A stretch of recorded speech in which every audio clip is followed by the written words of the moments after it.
We're live. It's great to see you there, Barbara. And Dee Dee. And Bill. Hi. Hi. It's always such a relief when we go live. It shocks me every time it happens. Yes, so, hi, Linda. Linda's here with us. And Kyla, Kathleen. Hey, Kathleen. Oh, it's so great to see everyone. Hi, Bill. It's great to see you too. Fabulous. So we're all here for a speaker's preview, corner preview.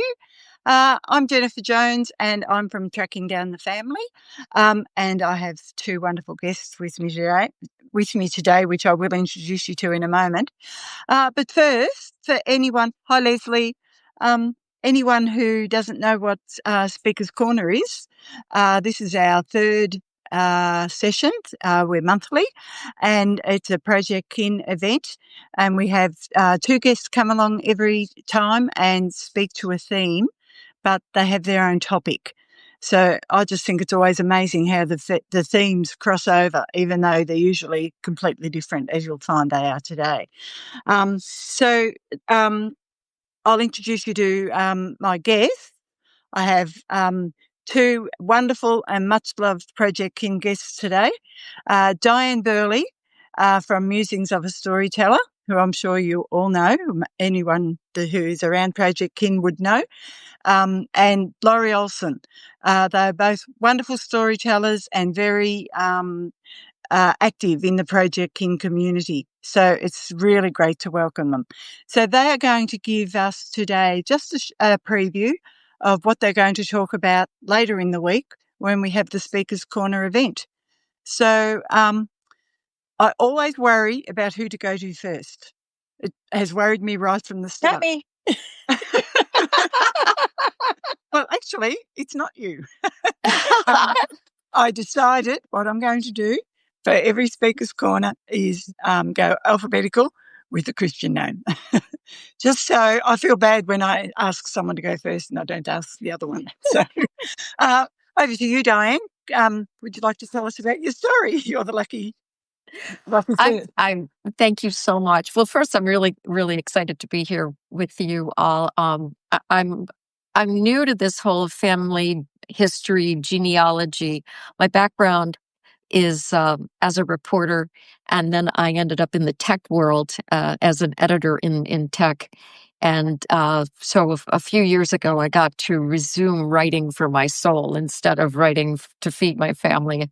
And it's been really a lot of fun. And really what got me into the genealogy and in writing about the subject that I am writing about is I was at my aunt's 100th birthday party a few years ago. She's 103 now. She had a 103rd birthday last week. She's my mom's oldest sister, and I lost my mom a long time ago.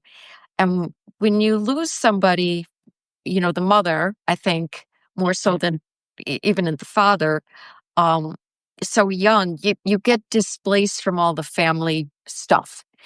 And I'm up at her house, and she said, we have a cousin who was a labor organizer and a labor reformer and suffragette. And I'm going, wait a minute, how did I not know about this, right?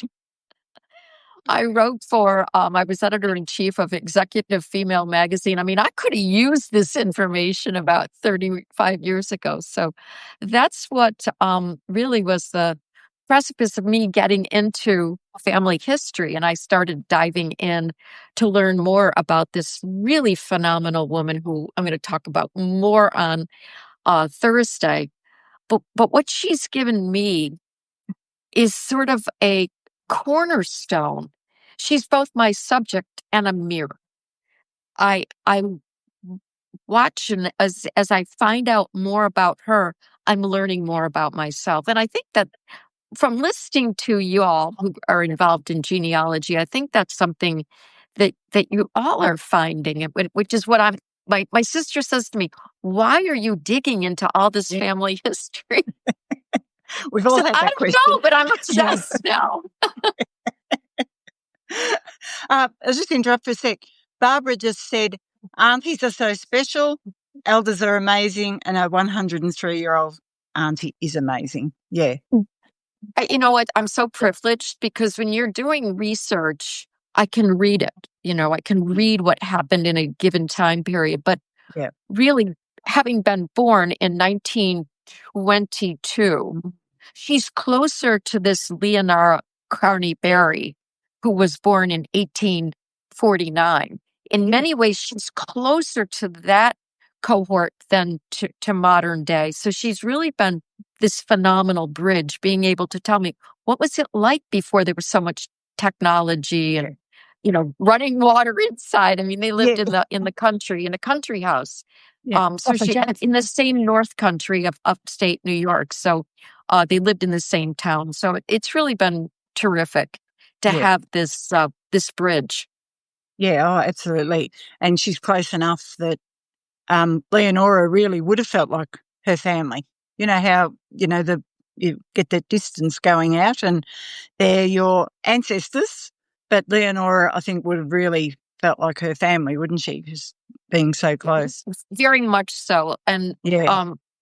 my grandmother's uncle Leo, had a farm right near Leonora's family's farm. So Yeah. that just makes it all much more real. Yeah. Yeah. Yeah. Yeah. Well, I'm really looking forward to hearing your story later in the week, Diane. So that was a really great preview. And Leonora sounds like she was an amazing woman, and and a woman ahead of her times for sure, doesn't she? Wasn't she? Yeah, she she followed all the conventions of the time. She was a school teacher and then she got married, but Yeah. then she was widowed with 3 kids. And what do you do? And I think a lot of people forget that. They think in terms of, I'm going to get married and it's all going to follow a script. Yeah. And then life interrupts. Yeah. Yeah. Life gets in the way and you have to go to plan B. And she really did do that, didn't she? So, yeah. Yeah. So that's really great. So we're really looking forward to hearing more about that later in the week, Diane. So over to you, Laurie. Tell us your story. Diane, I think you really said something that resonates with almost all of us in the family history. Is there's a point when you feel I call it being untethered, right? Where you get to a point and you're like, I don't know where I belong. I don't, somebody dies in the family, or it's you come to a point where you realize that you don't know your ancestors as well as you need to, and time is running out. Yeah. At least that's how that's how it felt for me after my mom passed away. And I felt like I was running out of time. I didn't know who these people were. Yeah. And I had this deep urge to, and I think talking to a lot of people in their community, that's kind of universal. Whether you go hard at it or you're just kind of someone that maybe just tinkers in it.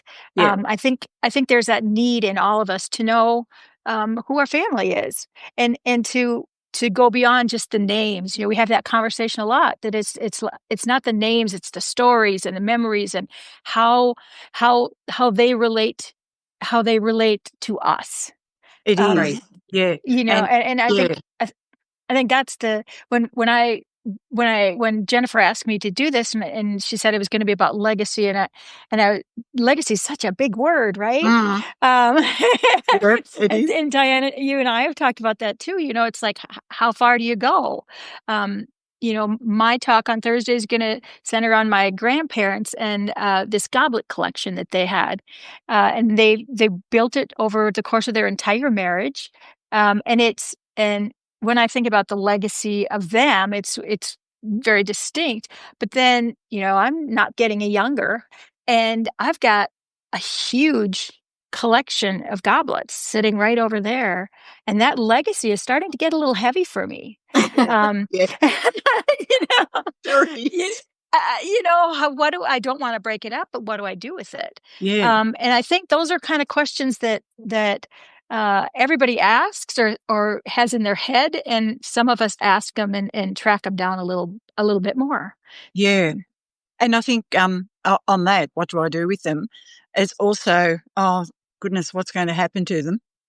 Will someone else love them as much as I do when I'm not around? That's a huge question, isn't it? Right? And how do you do that? Well, how you do it is you you tell everybody in your family the stories of them, right? Yeah. And you become the storyteller, and they become the vehicle for those stories.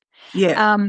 And in telling their stories, you're telling your family story, and you're telling your grandparents' stories, and you're telling the stories of the time, and the history of what was going on at the time. These goblets, most of them were made in the 1830s to 1860s. Oh, wow. I mean, they're time sensitive too. Yeah. So it's like I spoke before to both of you about how difficult this. I really have wanted to tell the story of this collection for a very long time, and I don't know what kind of a box to put it in. Yeah. And I'm still working on what I'm going to say on Thursday because I just there's a lot there, and I don't know how to tell the story. Yeah, and it's a huge story, isn't it? And Huge as you say, story. it comes with so much history. 1830s, Well- 1860s, that's incredible. Yeah. Yeah. and there's so much said too. There's so Yeah. much microhistory around each one of those goblets. I mean, each time absolutely. period, the location they were made, who Yeah. made them. Yeah. Well, it goes to that, but also my grandparents kept a journal.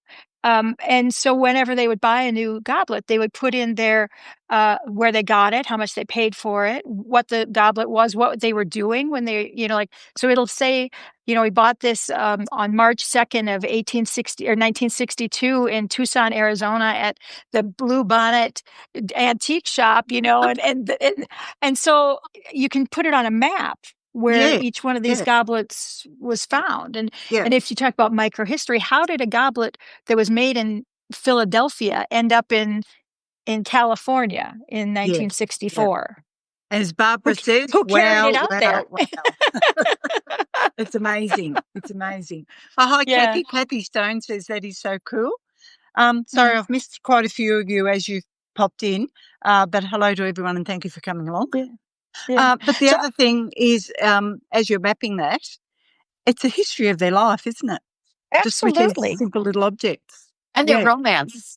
Yes. And their romance, right? Yeah. Because, I've got all these stories of how they would travel and how they would stop at all these little antique shops. And so it's like this gigantic story that's been sitting out in the periphery of my life, my whole life. Yeah. And I've known all along that it was mine to tell. Yeah. So there's a legacy there too. But yeah. And like you, Diane, you hate to screw it up. I have like 10 teacups of my grandmother's, and I'm like, what am I going to do with these 10? I know. Yeah. But even Lenora's story, right? You want to make sure you tell it right. You want to, it comes as writers. Like my big question for every story is, how do I tell this? What's the best way to tell this story? The approach. Yeah. And as writers, that's everything, right? Well, it is, and we want to make it interesting so that those coming behind you are interested enough to read it and realize how important it is. Well, and she's been so short. Leonora's been so shortchanged. I mean, there's a Wikipedia page, and it's spotty with information. What really got me into her, I mean, besides just the general subject matter, but when I started reading the citations and who was writing about her, it was, whoa, what's going on here? But you see, what happened is she remarried. And once she remarried, the path went dry. People went, oh, she did this for 3 or 4 years, and then that was the end of the story. She was a dilettante, right? She was a dilettante. She remarried. A guy was going to take care of her, so that was the end of the story anymore. No, there are 50 more years of story after that, and I was like, and now I'm like, what was the motivation to do what she did? I mean, there's survival is your plan B, right? Yeah. Plan C has changed the world. Yeah.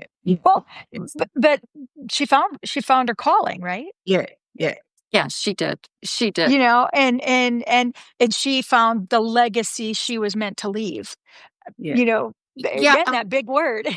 and I think the legacy that continues today is that if we watch and learn from her, there is a perspective we can gain for a lot of the challenges that we face in our life. And I think that's what's been so much fun, is using her as a bit of I can do a modern day story, and do a touchstone on her, where I pull her in, just for a little. I do something on bad bosses, and she had some bad bosses. She's there for that. And even if you don't mention her name, she's in your head. She's right. So even if the story isn't directly about her, you have her perspective and her point of view in that story, because you're like, and I bet she went through this too, right? I can't whine anymore. There's nothing. And my worst day is not even close to what she went through. So. That's always good to know, isn't it? Yeah. Not for her, for you. And as Barbara says, motivation turns facts into stories. It really does. Yeah. I'm looking so past. Sorry. Go ahead. I'm just so curious as to where you house these goblets. I mean, it must be a whole room unto themselves. Oh, see, this is. Here we go. She's going to do a video tour on Thursday. Insane. Oh, there we are. How amazing. Can you see us? Oh my gosh. Yeah. That's what a collection. So that's part of them. That's part of them. Yeah. But I've got ones over there. I've got ones upstairs. Kit can tell you they're all over my house. Anyone who's ever been in my house knows they're everywhere. I keep my toothbrush in one. I keep pencils in the kitchen in them. And I'm sure your grandmother would love to know that you're using them. That's the other thing. I grew up. Grandma would keep hard candy in them. So that's where she kept the M&Ms and the nuts. So no wonder she inherited some goblets too, right? Some of these are family. A couple of them, yeah. Some of them were given to her by family members. Some of them were given to her by, her friends for birthdays, things like that. It got to be so much a part of who they were that it's like when you have a charm bracelet, right? And everybody knows, I can get her a charm. Yeah. That's right. So my family loved it. Yeah, but every one of them has a story. Yeah. Right? Yeah, going to what Diane said before made me think, and we have discussed it here, I know, how many, I wonder, of our stories of our females have died out because they're, women at home looking after children, and that's assumed that that's their life, and people don't give. Yeah, I know people are more aware of it now, and we're digging around for those stories. But perhaps in the past, no one dug around for the female stories because that was their story. Well, and Barbara has this. Barbara at Projectkin has this Stories 250, and this whole diving into Leonora has been a springboard into diving into all over the place now, right? So, I had to dive into the Revolutionary War, and I decided I was going to write about a woman. And it was hard I can't find any when she was born. She's known as the wife. She's known as the daughter. Her father was wealthy and not wealthy, but, had land and willed it to her husband through his daughter.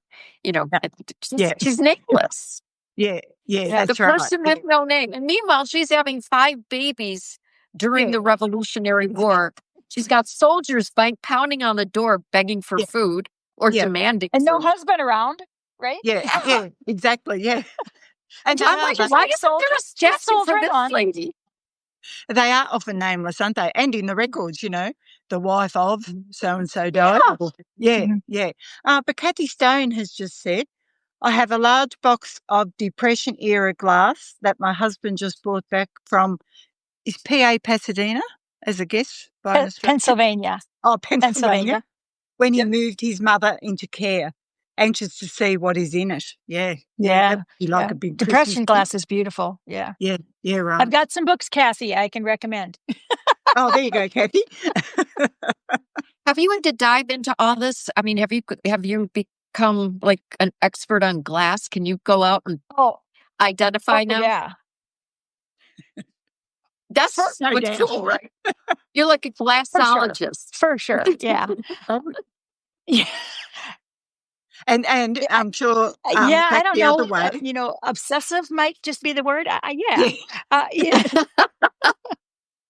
And back the other way to Diane. Yeah, I mean, you Um, have to, right? Because if you're gonna, yeah. go ahead. No, I was just going to say back the other way to Diane. Have you become obsessive about the labour movement in Leonora's day? Yeah. I'm sure you have. Yeah. Yeah. And I always considered myself as having been, very much into women's rights and Yeah. feminism and all that. And I just keep learning. It's Yeah. just like, you're just peeling back the skins of an onion and learning more and more and more. Yeah. But isn't that the great thing about studying our family history? How much you learn? Like, I didn't see that coming when I first started doing it 40 years ago. I was just looking for names, and dates. But, you just learn so much about the history and history of place and history of people and It's far more occupations. interesting than learning about the history of routers and, stuff from technology. I'm sure it is. Yes. I feel like I'm reconnecting to humanity, which is really what it's all about. Yeah. Yeah. The other pitch that I always throw out when people ask why genealogy and family history, and you touched on that, Jennifer, right, and Diane too. There's so much to be curious about. And there's something in there for everyone. I mean, honestly, if you're the person that's excited about routers, you can go down that rabbit hole in genealogy. Yeah. You can, whatever it is that sparks a light in you, you can find it in family history. And it connects you to things you didn't even know were important to be connected to. I agree. And I think that the big thing is to just I keep asking why. What made them go here? Why did they do this? Exactly. And then I try. Yeah. Yeah. I mean, they're becoming characters, and I can envision having conversations with them, which is probably a little weird. Yeah, but why? So weird. It's just we don't talk about it out loud. Yeah. All right, just did. I'm in trouble. Yeah. I think when you understand their why, or you make up your own why for them, because we can't always know what their why is, can we? It helps you to understand them better. Why did they pack up and move across to the other side of the world? Or I had a little conundrum. I wanted to write about her first husband, and there's nothing written about her first husband, but I was really fortunate. I met a woman who was a great-great-granddaughter, and she had a family Bible, and in the family Bible was an obituary of her first husband who died. And those 9 paragraphs or so gave me enough clues that I could go down these rabbit holes and start pulling out. And I wrote a story. I call it the footnote, because he is just a footnote, right? Or she was his footnote. She was Leonora Barry, his wife, the footnote. And so it really gave me like a little bit of an anchor to find more about him. But then I found out, as I'm, digging through old newspapers, I find out that there is a man the same age, the same town, the same, he was a musician, and he went to jail. He was convicted for assaulting somebody who didn't pay his bill. I'm going, did she marry this man? And I can't know. I mean, I've tried to find out. A lot of the records have been lost. I called Dunamora Prison. It was a correctional facility, to find out if this indeed is the same person. Could I, by the age, I mean, I've got like a gist. But then I found out he got a full governor's pardon. So I'm back to, my gosh, it probably is the same person. Right. And wow, that opens up another avenue. She's so forgiving. Yeah. Yes. Yeah. I mean, she married him after he did this. Yeah. It's amazing, isn't it? She maybe didn't know. Yep. There's a point. In a town of 2,500, I don't think that's the case. Oh, he went back to the same town. Yeah. Then They were all in the same town, but she became a huge temperance person, and he was drunk when he did this. So did the two of them swear off Absolutely. alcohol? Yeah. Was that the motivation? And that's part of what I've been doing is trying to figure out just like you with your grandparents. It's like, what started this thing? What was the very first thing? Exactly. And why? Right. Yeah. And to the labor movement too, that was, because I've come across a ton of those kinds of stories in the research that I do. And when you start looking at it, most of the time it's an affluent do-gooder, somebody that doesn't have a lot going on, and they see a little orphan kid in their milliner's office or something, and that sparks their desire to do that. But it generally wasn't, generally wasn't a working class person that started those.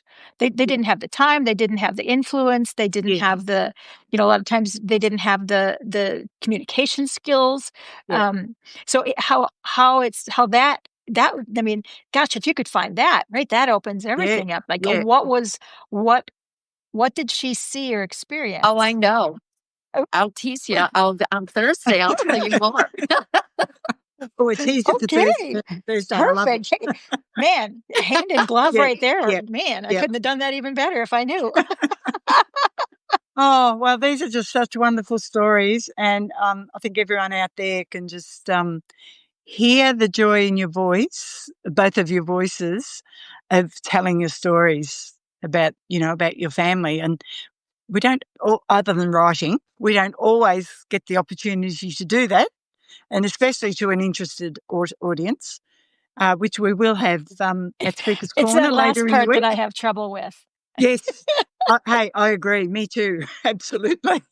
But at Speaker's Corner, we have an interested and engaged audience that loves to hear the stories. So we're really looking forward to it. I do love the way what you're both doing to preserve the legacy of the people that came before you in completely different ways. I mean, Laurie is doing it by preserving these amazing goblets that have been collected, I'm sure, with love over many years.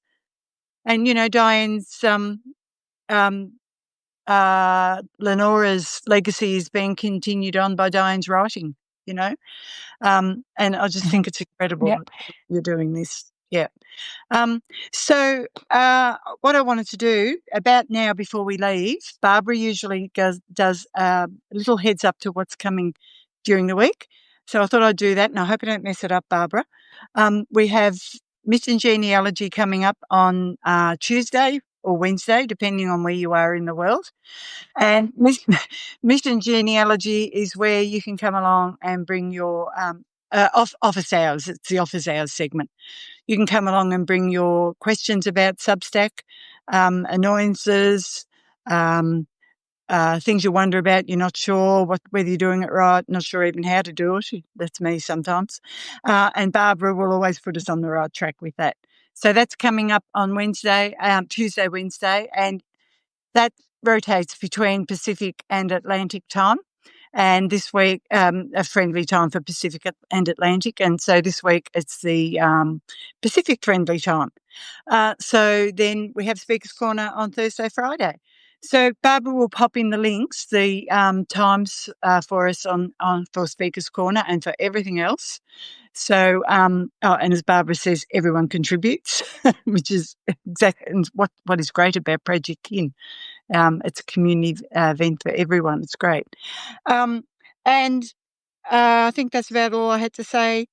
Oh, yes, I wanted to speak forward to December. So we have something exciting coming up in December just to celebrate the end of the year and the holidays and all that. So keep an eye out to that. We'll talk about that next month when we're here. So thank you so much to everybody for coming along. I so appreciate your interest, and the interest in Speaker's Corner right from the start has just been absolutely incredible and blown me away. So it's so great to see you all here again today. And the three of us will see you again later in the week on Speaker's Corner. And don't forget to register. It's a free event, but you will need a Zoom link. And thank you, everyone, for the hearts. Absolutely beautiful. Thank you. Thanks, Bye-bye. everybody. See you Thursday. Thank you, Jennifer. Laurie and Thank Diane. you for being up before the sun. Yeah, right? Bye-bye. Bye-bye. See you Bye-bye. later. Thanks. Bye.